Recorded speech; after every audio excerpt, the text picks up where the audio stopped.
Hello everybody, back to my YouTube channel. So how are you guys? I hope you fun in doing well. So आज के इस part के अंदर discuss करने वाले हैं बीबीए फर्स्ट सेमेस्टर का तो आपका थर्ड एग्जाम पेपर कंडक्ट होगा। वो है आपका मैनेजरियल इकोनॉमिक्स का, जो कि आपका 29 दिसंबर को कंडक्ट होना है। एग्जाम की जो टाइमिंग है वो आपकी सुबह के 10 बजे से दोपहर के 1 बजे तक है। आई होप ये चीज़ें आपको क्लियर हैं, ठीक है।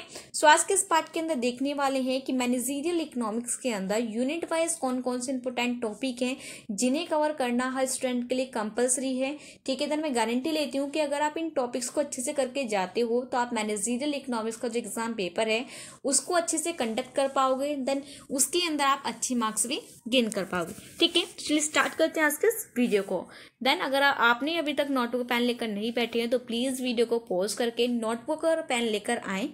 जितने भी इंपॉर्टेंट टॉपिक्स मैं आपको बता रही हूँ इन सभी टॉपिक्स को राइट डाउन करें। देन वीडियो को तुरंत देखने के बाद इन सभी टॉपिक्स को अच्छे से कवर करें, ठीक है। तो चलिए स्टार्ट करते हैं आज के इस वीडियो को। सो मैनेजरियल इकोनॉमिक्स के अंदर आपकी जो यूनिट नंबर फर्स्ट है उसका नेम है इंट्रोडक्शन टू मैनेजरियल इकोनॉमिक्स, ठीक है। बेसिकली इस यूनिट के अंदर आपका क्या है, आपका इकोनॉमिक्स एंड मैनेजरियल इकोनॉमिक्स का जो बेसिक इंट्रो है वो इस यूनिट के अंदर गिवन है, ठीक है। देन मैं आपसे रिक्वेस्ट करूंगी कि आप जिस भी सब्जेक्ट का एग्जाम पेपर देने जा रहे हो सबसे पहले उसका जो आपका बेसिक इन्फॉर्मेशन है उस सब्जेक्ट या बेसिक इंट्रो है वो आपको पता होना चाहिए। आपको क्लियर होना चाहिए कि इकोनॉमिक्स होती क्या है, आपकी मैनेजरियल इकोनॉमिक्स क्या होती है, क्या उसके फीचर हैं, क्या उसके स्कोप होते हैं, ठीक है। जो इकोनॉमिक्स है वो कितने टाइप के होते हैं, मैक्रो और माइक्रो, ठीक है। दो टाइप के होते हैं, मैक्रो क्या होती है, देन माइक्रो इकोनॉमिक्स क्या होती है। ये सारी चीज़ें आपको अच्छे से क्लियर होनी चाहिए क्योंकि मोस्टली वेरी शॉर्ट के अंदर आपके इसी टाइप के जो क्वेश्चन है वो आपके आते हैं, ठीक है। सो इस यूनिट के अंदर आपका जो फर्स्ट टॉपिक है वो आपका इकोनॉमिक्स, ठीक है। सो आपको क्लियर होना चाहिए कि इकोनॉमिक्स होती क्या है, क्या उसका मीनिंग है, क्या उसकी डेफिनेशन है, ठीक है। और हमेशा याद रखना जब भी आप डेफिनेशन याद कर रहे हो किसी भी चीज़ की, सो कोशिश करना कि आप एक अच्छे ऑथर की जो डेफिनेशन है उसको याद करें, ठीक है। मीनिंग के बाद आप उस डेफिनेशन को राइट डाउन करें, ठीक है। मोस्टली जो इकोनॉमिक्स जब आपसे डेफिनेशन पूछता है तो वो मोस्टली वो आपसे एडम स्मिथ की पूछता है, ठीक है। तो आप कोशिश करना इकोनॉमिक्स के अंदर आप एडम स्मिथ की जो डेफिनेशन है आप उसको याद करें, ठीक है। अगर इसके रिपीटेशन की बात करें 2012, 14, 15 एंड 17 के अंदर इकोनॉमिक्स के बारे में आपसे पूछा गया था, ठीक है। अगर हम लास्ट ईयर की बात करें तो जैसे मैंने आपको बताया था कि जो इकोनॉमिक्स होती है उसके दो टाइप्स होते हैं। फर्स्ट है हमारा मैक्रो इकोनॉमिक्स, देन सेकंड है हमारा माइक्रो इकोनॉमिक्स, ठीक है। देन प्रीवियस ईयर ही आपसे माइक्रो इकोनॉमिक्स के बारे में पूछा गया है, ठीक है। सो आपको मैक्रो और माइक्रो का जो मीनिंग है वो आपको अच्छे से क्लियर होना चाहिए। नेक्स्ट आपका मैनेजरियल इकोनॉमिक्स, ठीक है। सो आपको पता होना चाहिए कि मैनेजरियल इकोनॉमिक्स आपका होता क्या है, क्या इसका मीनिंग है, क्या इसका डेफिनेशन क्या है, नेचर क्या है, स्कोप क्या है, रिलेशनशिप है, इसकी लिमिटेशन, ये सारी चीज़ें आपको अच्छे से क्लियर होने चाहिए, ठीक है। देन अगर मैं अपने प्रीवियस ईयर की बात करूँ तो प्रीवियस ईयर मैनेजरियल इकोनॉमिक्स का जो नेचर स्कोप के बारे में जो क्वेश्चन है वो आपका आया था, ठीक है। सो यहाँ से इन सारी चीज़ों को अच्छे से करके चलना, ठीक है।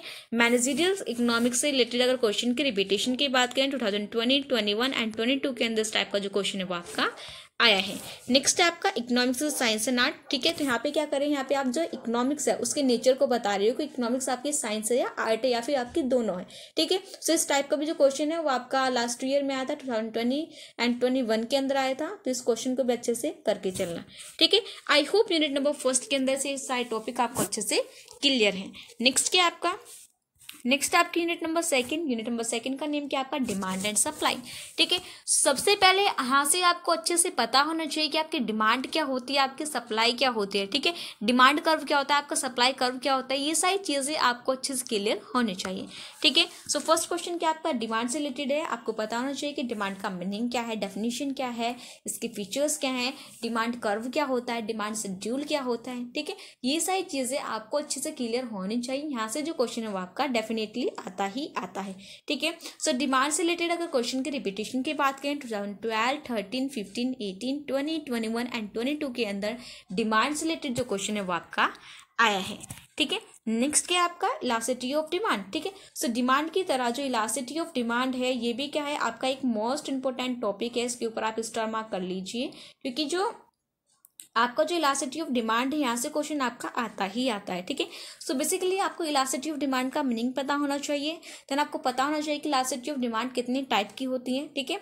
अगर इसकी इलास्टिसिटी ऑफ डिमांड की अगर रिपीटेशन की बात करें 2011, 13, 14, 15, 17, 18 एंड 20 के अंदर इलास्टिसिटी ऑफ डिमांड से रिलेटेड जो क्वेश्चन है वो आपका आया है, ठीक है। मोस्टली जो इलास्टिसिटी ऑफ डिमांड है इसके जितने भी टाइप्स हैं ये जो है आपसे 15 मार्कर के अंदर पूछे जाते हैं, तो इस टॉपिक को अच्छे से कवर करके चलना। ठीक है, जैसे मैंने आपको बताया कि इलास्टिसिटी ऑफ डिमांड के 3 से 4 टाइप्स होते हैं, लेकिन इनमें मेनली जो आपका price elasticity and cross elasticity है, इनके बारे में काफ़ी पूछा जाता है। ठीक है, अगर प्रीवियस ईयर की बात करें तो प्रीवियस ईयर आपसे प्राइस इलास्टिसिटी ऑफ डिमांड के बारे में आपसे पूछा गया है। ठीक है, सो इसके इनके जितने भी कर्व है, इनका जितना भी शेड्यूल है, इनका जो बेसिक मीनिंग है, इनका जो फॉर्मूला है, इन सारी चीज़ों को अच्छे से कवर करके चलना। ठीक है, नेक्स्ट है आपका लॉ ऑफ डिमांड। ठीक है, सो लॉ ऑफ डिमांड हो या लॉ ऑफ सप्लाई हो, ये भी क्या है आपका एक मोस्ट इंपॉर्टेंट टॉपिक है। सो आपको लॉ ऑफ डिमांड अच्छे से कवर करके चलना है। आपको पता होना चाहिए कि लॉ ऑफ डिमांड आपका होता क्या है। ठीक है, अगर इसकी रिपीटेशन की बात करें 2011, 13, 14, 21 एंड 22 के अंदर लॉ ऑफ डिमांड से क्वेश्चन जो है आपका आया है। नेक्स्ट है आपका why demand curve slope downward. ठीक है, सो ये जो आपका स्टेटमेंट है ये आपका आता ही आता है। ठीक है, पूछ लिया जाता है, तो आपको पता होना चाहिए कि आपका जो डिमांड कर्व है वो आपका स्लोप डाउनवर्ड क्यों है, यानी कि जो डिमांड कर्व है वो आपका डाउनवर्ड क्यों है। आपको क्या करना है, इस स्टेटमेंट को एक वैलिड रीजन के साथ सपोर्ट करना है। आपको बताना है कि आपका जो डिमांड कर्व वो स्लोप डाउनवर्ड क्यों आता है। ठीक है, अगर इसकी रिपीटेशन की बात करें 2011, 14, 17 एंड 21 के अंदर जो इससे रिलेटेड जो क्वेश्चन है वो आपका आया है। ठीक है, नेक्स्ट क्या है आपका, नेक्स्ट है आपका लॉ ऑफ सप्लाई। ठीक है, सो आपको पता होना चाहिए कि लॉ ऑफ सप्लाई होता क्या है। ठीक है, किस तरीके से हम इसका कर्व बनाते हैं। नेक्स्ट आपका factor affecting the elasticity of supply, किस तरीके से हम अपनी कौन कौन से फैक्टर होते हैं जो हमारी इलास्टिसिटी ऑफ सप्लाई को क्या करते हैं, अफेक्ट करते हैं। ठीक है, इस टाइप के क्वेश्चन की रिपीटेशन की बात करें 2020 के अंदर इस टाइप का जो क्वेश्चन है वो आपका आया है।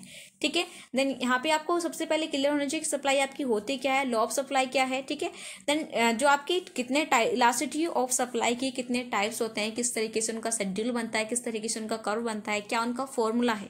ठीक है, ये सारी चीज़ें आपको क्लियर होनी चाहिए।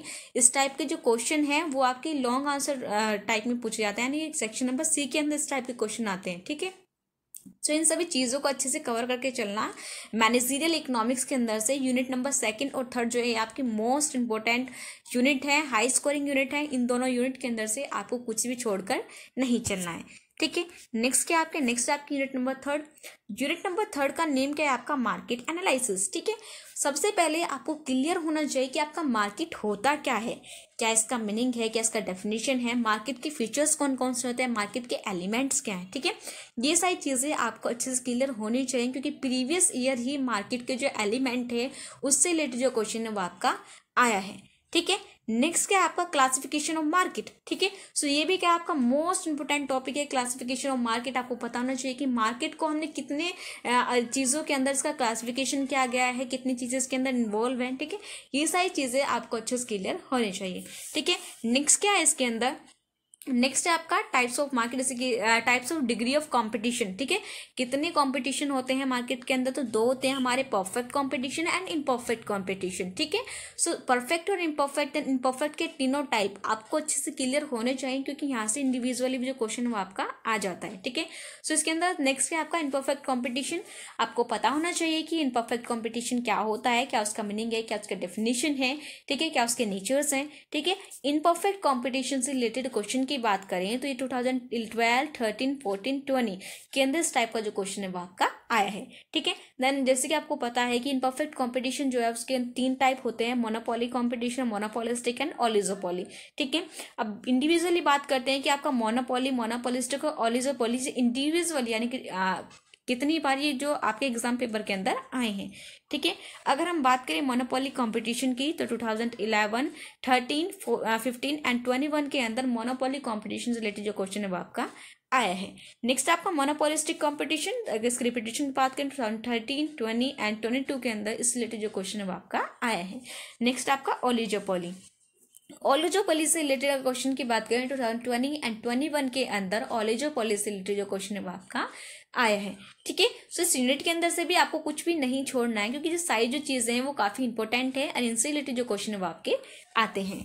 ठीक है, नेक्स्ट क्या है, नेक्स्ट है आपका परफेक्ट कंपटीशन। तो आपको पता होना चाहिए कि परफेक्ट कंपटीशन क्या होता है, क्या इसका मीनिंग है, क्या इसका डेफिनेशन है, क्या इसके फीचर्स हैं। ठीक है, परफेक्ट कंपटीशन की अगर रिपीटेशन की बात करें 2012, 13, 14, 20 एंड 22 के अंदर परफेक्ट कंपटीशन से रिलेटेड जो क्वेश्चन वो आपका आया है, यानी कि लास्ट ईयर भी परफेक्ट कंपटीशन से रिलेटेड जो क्वेश्चन है वो आपका आया है। ठीक है, नेक्स्ट क्या आपका, नेक्स्ट आपका difference between perfect and perfect competition. ठीक है, सो आपको बताना है कि परफेक्ट और इम्परफेक्ट कंपटीशन के बीच में क्या डिफरेंस है। इनका जो डिफरेंस है वो 2018 के अंदर ही पूछा गया है। ठीक है, लेकिन मैं प्रीफर करूंगी कि इसका जो डिफरेंस है उसको आपको अच्छे से करके चलना है। ठीक है, क्योंकि अगर डिफरेंस आ जाता है या फिर इंडिविजुअली क्वेश्चन आ जाता है तो आप डिफरेंस की हेल्प से आप इजिली अपने क्वेश्चन को अटेम्प्ट कर पाओगे। ठीक है, आई होप इतनी चीजें आपको क्लियर है। नेक्स्ट क्या है, नेक्स्ट आप यूनिट नंबर 4, यूनिट नंबर 4 का नेम क्या है आपका, pricing methods and national income. ठीक है, सो सबसे पहले आपको क्लियर होना चाहिए कि प्राइस होता क्या है, क्या प्राइसिंग होती है, प्राइसिंग मेथड्स क्या होते हैं, प्राइसिंग पॉलिसी क्या होती है, आपकी नेशनल इनकम क्या होती है, किस तरीके से हम अपनी नेशनल इनकम को कंप्यूट करते हैं, कौन कौन से मेथड्स हैं हमारे नेशनल इनकम को कंप्यूट करने के लिए। ठीक है, सो इस टाइप के जो क्वेश्चन हैं वो आपके आते हैं और सबसे पहले आपको अपने सब्जेक्ट का, अपने यूनिट का जो बेसिक है वो क्लियर होना चाहिए। ठीक है, क्योंकि अगर आपको अपना बेसिक क्लियर है तो आप एडवांस टाइप के जो क्वेश्चन आते हैं उनको भी इजिली अटेम्प्ट कर पाओगे।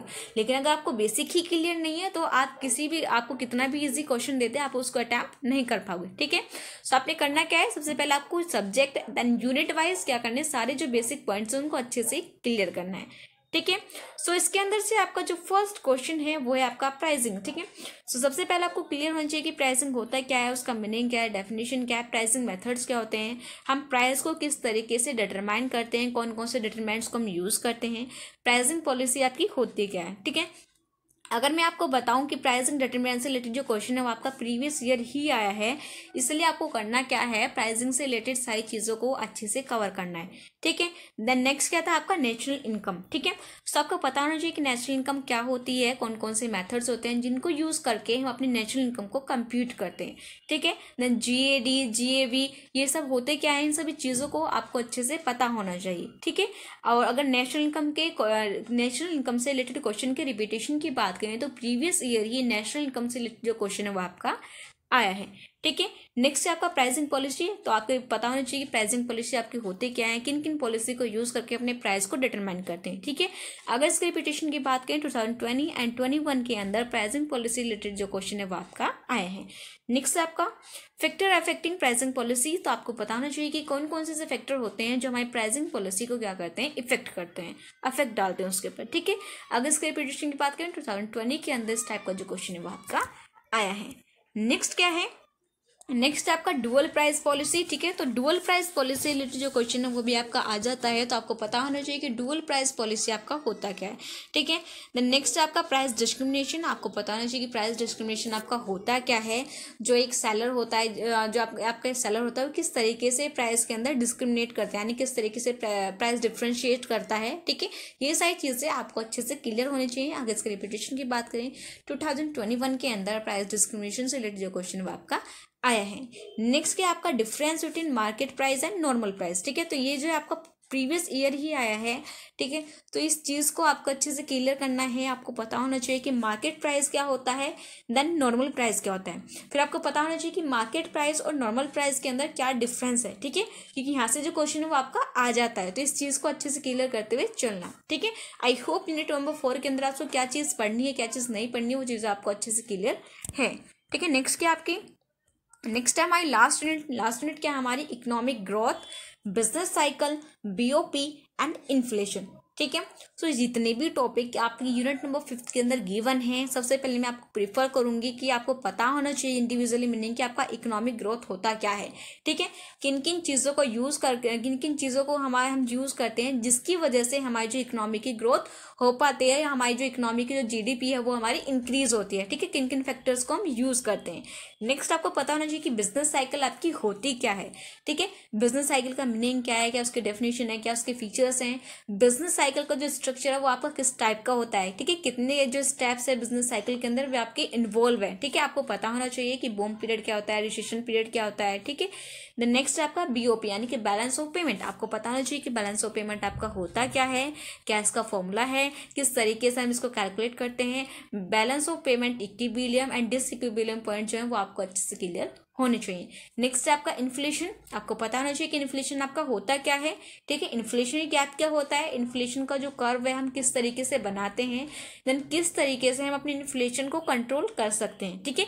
ये सारी चीज़ें आपको अच्छे से क्लियर होनी चाहिए क्योंकि ये क्या है आपका इस यूनिट का बेसिक है और बेसिक में से जो क्वेश्चन है वो आपके आते हैं, ठीक है। सो इसके अंदर आपका जो फर्स्ट टॉपिक है वो आपका इन्फ्लेशन, तो आपको क्लियर होना चाहिए कि इन्फ्लेशन आपका होता क्या है, क्या इसका मीनिंग है, क्या इसका डेफिनेशन है।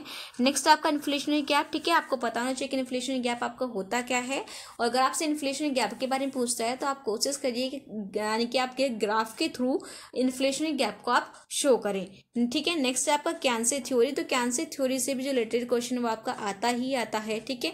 लास्ट ईयर यानी कि 20 एंड 21 के अंदर जो कैंसे थ्योरी है वो आपकी रिपीट हुई है, ठीक है, तो इसको अच्छे से करके चलना। नेक्स्ट है आपका बिजनेस साइकिल, ठीक है, सो आपको पता होना चाहिए कि आपकी बिजनेस साइकिल होती क्या है, क्या इसका मीनिंग है, क्या इसका डेफिनेशन है, कौन कौन से जो पॉइंट्स है वो इसके अंदर इन्वॉल्व होते हैं इस साइकिल के अंदर, ठीक है। आपको पता होना चाहिए इंडिविजुअली कि इसका स्ट्रक्चर क्या होता है, देन आपको पता होना चाहिए कि बूम पीरियड क्या होता है, रिसेशन पीरियड क्या होता है, ठीक है, ये सारी चीज़ें आपको अच्छे से क्लियर होनी चाहिए। नेक्स्ट क्या है आपका, नेक्स्ट है आपका बैलेंस ऑफ पेमेंट, ठीक है, सो आपको पता होना चाहिए कि बैलेंस ऑफ पेमेंट का मीनिंग क्या है, क्या इसका फॉर्मूला है, ठीक है, कितनी चीज़ें इसके अंदर इन्वॉल्व हैं, किस तरीके से हमारे इकोनॉमी के अंदर इक्विलिब्रियम आता है, ठीक है, ये सारी चीज़ें आपको अच्छे से क्लियर होनी चाहिए। Balance of payment disequilibrium then equilibrium आपका होता क्या है, ठीक है।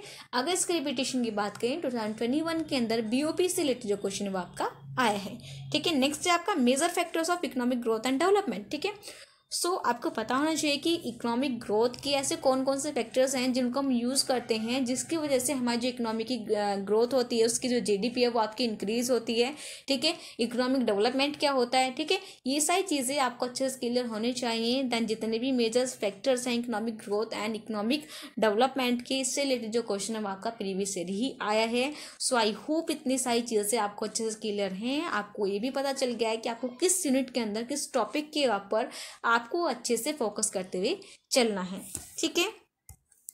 So thank you very much everyone for watching this video. If you're new on my channel, so don't forget to like, comment, subscribe my channel. Then also all the best everyone for your examination. Bye bye. See you soon in the next video.